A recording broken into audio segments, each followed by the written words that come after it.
One of the things that I encounter a lot is people that are struggling, especially when there's some kind of depression or anxiety present, to really want to have comfort come from the Spirit, and so they're praying and they're reading scriptures and they're looking for ways to feel better about themselves, and they're desperately wanting to feel the Spirit.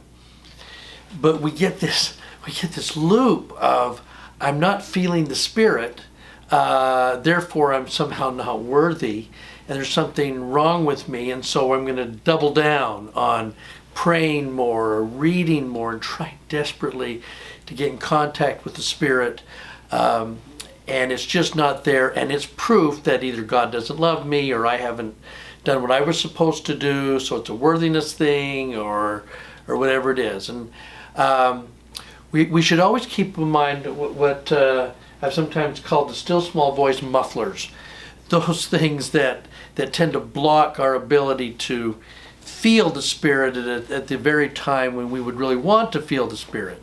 And there's a variety of things that will keep us from feeling the Spirit, not because we're not worthy, but because there's a physical or chemical thing going on with us that would certainly block the Spirit from happening. One would be ongoing stress.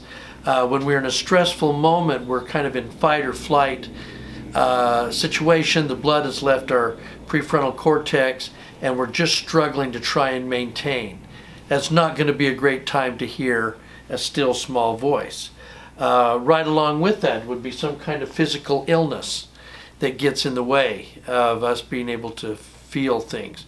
Again, when we're struggling, we want to get answers and we want to feel the Spirit, but physical illness is getting in the way.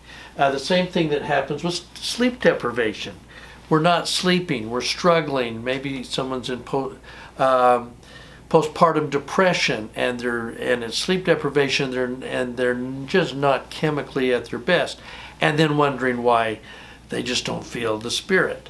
Another one that we know is anger and bitterness. When we are filled with anger and bitterness, it just consumes us. And I know that we're wanting to feel peace, but it's taken over our heart. And every time that we think about that situation, we are filled with vitriol, and there's an adrenaline pumping down into our bodies, and you can feel your heart pounding. Well, I promise you, if you feel your heart pounding a lot and you find yourself hyperventilating because you're just so angry, you're not going to be feeling the Spirit. You're just not going to be at your best. The same is certainly true of something like chronic pain, where when we're in pain, the body is in distress and it's not hearing the Spirit. Another one of those that is really kind of a tough one, and that is this sense of grief. I'm feeling loss and I'm needing comfort, but my body's in mourning, it's hurting, it's grieving, and we're not able to hear because of grief. Sometimes just chaos around us. It's noise, white noise, kids yelling, unorganization, dirty room, crowded conditions are going to be those kind of things that block this still small voice. Remember, the Lord decided that it was going to be a still small voice, not a large loud trumpet. And because of that, we're going to have to get quiet and still, and chaos just doesn't lend itself to that. How about addiction? Addiction, a craving, a constant craving, is going to get in the way of us being able to hear and get guidance and direction. Being cynical. If we're bitter, if we're cynical about things, we're just not, our heart just isn't open. We are angry, we're questioning constantly what's going on. It's true that if we're around negative people and we're being bombarded by negativeness, we're not going to be able to feel the Spirit. Now, this is a no-brainer, right? Spirit-busting entertainment. I know I shouldn't have watched that movie.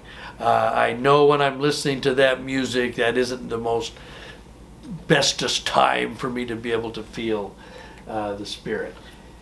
Certainly, mental health issues like depression. Depression all by itself robs joy, robs our ability to trust and hear. And sometimes without proper medication, without proper treatment, we're not going to hear the Spirit. Which, by the way, is the reason the Lord put it on the earth in the first place, is so that we would be able to be chemically at stasis and our body would finally rest. And then we can hear the Spirit. But we're not going to do it when we're in a lot of mental health issues. Overthinking, overanalyzing. Even if the Lord does give you an answer, you're still going to question it. You're going to overanalyze and overthink. Having a pressure for answers. I got an answer that you should marry me. You should get an answer that you should marry me, and it should be now, and maybe we can get engaged tomorrow. Push. I got to have it. We got to have the job, and we got to decide between two jobs. We got to do it tonight. And a little bit like trying to get an answer is like saying we got to go to sleep right now when our brain is going a little crazy. That can muffle the Spirit. I think kale gets in the way. Bacon doesn't, but I think kale does. Just saying. Finally, our inner critic. We have a little voice inside our head. I call it the benevolent dictator. His job is, or her job is to make sure that you don't try very much, that you don't extend yourself out very far, that you don't risk very much, because it will always turn out bad. It will be bad. Promise me it will be bad. So don't try, don't risk, don't trust, don't put yourself out there. Pull back. Be scared, be fearful. Pull back. And when we're in the middle of that fearful state, our inner critic is going to be shouting, and we're not going to feel the still small voice. So, just a quick reminder then. The still small voice depends on us being in a good, quiet place.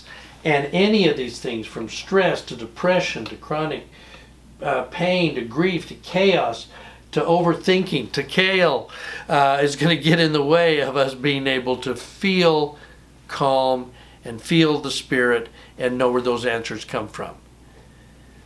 When we don't feel the Spirit, first of all, check and see our mufflers and see how we're doing. Thanks.